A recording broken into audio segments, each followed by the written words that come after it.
Garcia Lorca in Spanish for you guys for a couple of years now. So I thought I'd let you know what he says in your own tongue. This one is called Ditty of First Desire. In the green morning, I wanted to be a heart. A heart. And in the ripe evening, I wanted to be a nightingale. A nightingale. Soul turn orange color, soul turn the color of love. In the vivid morning, I wanted to be myself, a heart. And at the evening's end, I wanted to be my voice, a nightingale. Soul turn orange color, soul turn the color of love. I'm going to read you a couple of poems which I've read before. The first one kind of fits the evening of Wednesday as I was driving home from Newell, where I work now. The gears, crank up the gears. Like a mad scientist, my mind screams. Bits and pieces of my soul connected to form a whole. Dark clouds gather upon high peak. The night is dark and foreboding. The downtown sprawled ugly and gray. Dark buildings blocking life. And in the distance, lovers rest and wonder, when will they rise again? The snow fell softly like little white jewels, landed oh so quietly around us, covering this world in a white shroud, hiding its ugliness, sparkling in the light, diamonds on the ground, velvety sky, jewel encrusted.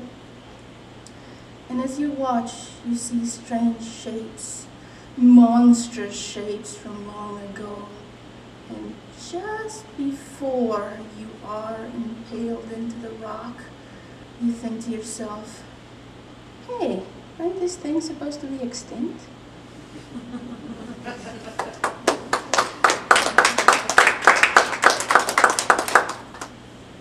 This is sort of my rendition of an Aztec legend. It was believed that when warriors died in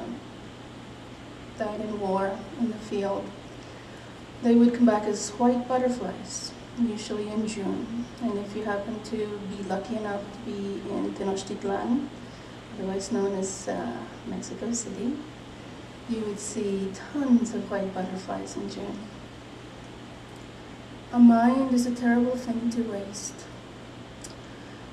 You can't expect that things will go your way, she said, calmly removing a piece of her face. I do understand your position, and she removed one more piece.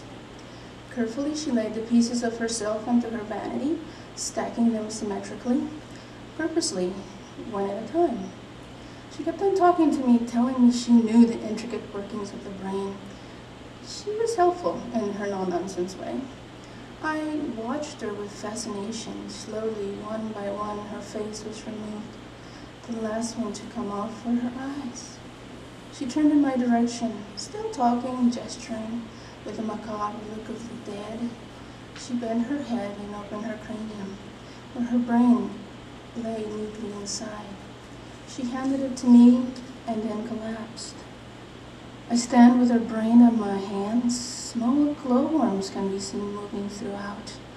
They begin to make their way up my arms, on my shoulders. I look up in the mirror, I see them disappear in my hair, feel them bore into my head. The brain gets smaller until all I'm holding, it's a butterfly, beautiful, white. It encircles my head in flight and leaps through the open window.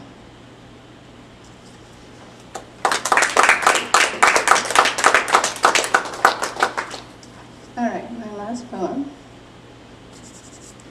Conversing.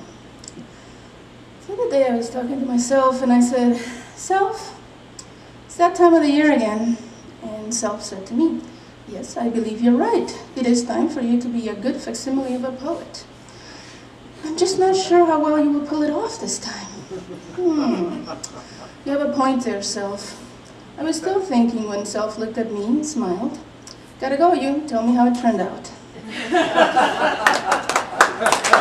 Thank you.